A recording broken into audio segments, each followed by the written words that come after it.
Chris Godinez, licensed professional counselor, also the host of We Need to Talk on every Sunday at noon, and then I post it up to social media. This video is for educational and informational purposes only. The views and opinions stated herein are mine and mine alone. They do not represent the ACA, the APA, or any other therapist for that matter.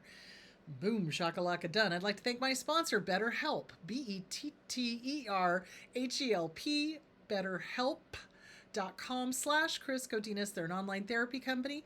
They are international. They are affordable. They will place you, you go in, you fill out a questionnaire, they will place you with a master's level or PhD level therapist in your state, or that can do international. So, and I've been getting really good feedback from people using them. So thank you, betterhelp.com/Chris Godinez. Okay, a little bit of housekeeping. I just wanted to remind everybody I am going to be doing meet and greets this spring and summer. So in April, I will be in Houston. April 13th, I will be in Houston. April 20th, I will be in Pensacola, Florida. May 4th, Charleston, South Carolina. June 22nd, Richmond, Virginia.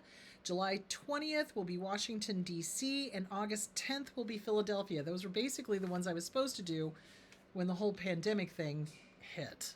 Man, I'm finally being able to get back to it. So anyway, if you want to get tickets to that, go to chrisgodinez.com. It will be under appearances or events. Can't remember which one it's under, but just go there and get your tickets there. I do like to get a little bit of a head count ahead of time so I know what to bring, because I do bring goodies for everybody. So hopefully I will see you guys at one of the meet and greets. So there that is. Also, please like, subscribe, comment, etc., share. YouTube, again, is changing their algorithms. I hear they're trying to get rid of older people on here, of which I am one, and or shows that have been around for a while. So please share this. Please hit like. Please subscribe. Even if you think you're subscribed, trust me, they have kicked a whole bunch of my subscribers off. So please go in and resubscribe.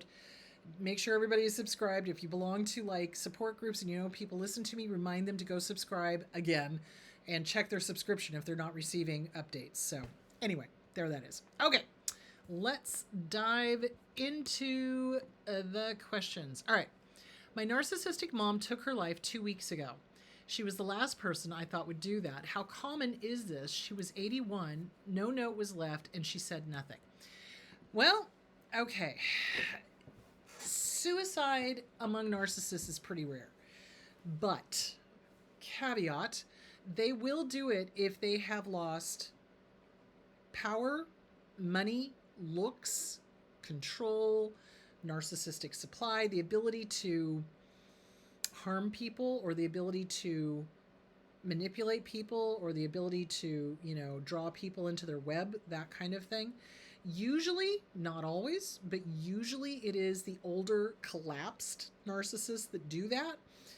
Excuse me. It's because they've lost power. They don't have the looks anymore. A lot of them rely very heavily on their looks.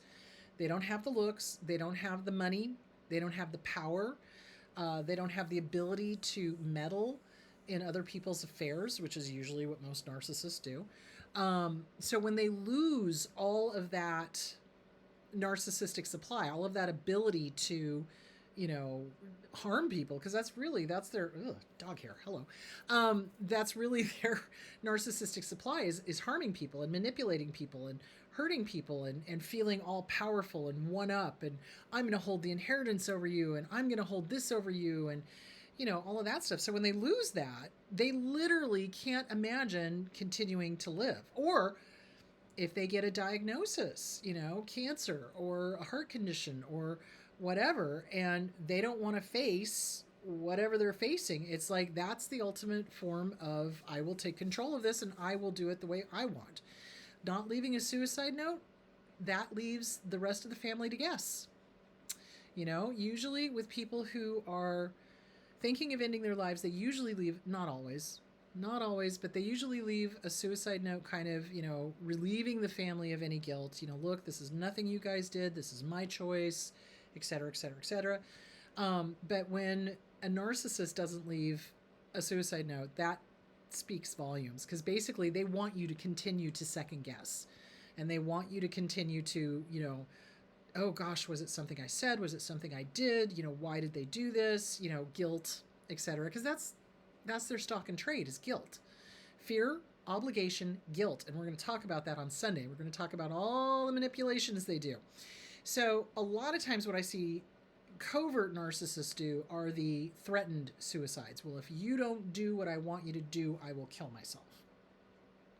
Or if you leave me, I will kill myself. That's what I've seen the covert narcissists do. Usually it's the older collapsed narcissists that either have lost control of their lives, they've got some medical diagnosis that they have no control over, and so they're going to take the final, control of their lives, or they've lost the money, or they've lost the power, or they've lost the ability to manipulate, whatever, and that's when they decide to check out. Now, the other thing I have seen in younger narcissists, when I worked at the New Song Center and the Dougie Center, which was a children's grief clinic, every single time we had financial collapse in the country, we would see an influx of parents, usually male parents, killing themselves because they lost their money, or they lost their power, or they lost their job, or they lost whatever. And so their immediate thought was to kill themselves. And when you've got kids, sorry, especially little ones, no, that's not a choice, sorry. So and often in talking to the children and the parents, you could kind of put stuff together and go, ooh, there was a personality disorder there. Yeah, you betcha. So when they lose what they think makes them them. So you are not your stuff. You can't convince a narcissist of that. You are not your body. You cannot convince a narcissist of that. Some of them are very somatic, so their appearance is everything. And when they lose their looks, it's devastating to them because they can't conceive that they are greater than the sum of their stuff or their body. So, who we are is in here, in here, They can't conceive of that. So when they lose the physical representation of who they are, that's everything. And they can't stand losing. Remember, they have to win at everything. So those are the ones that generally decide to exit stage left. And not leaving a suicide note leaves the family to sit there and go, I wonder, and what happened and why, and as opposed to, hey, it's not your fault, this is my choice, got a terminal diagnosis or whatever the issue was, and I decided to exit stage left.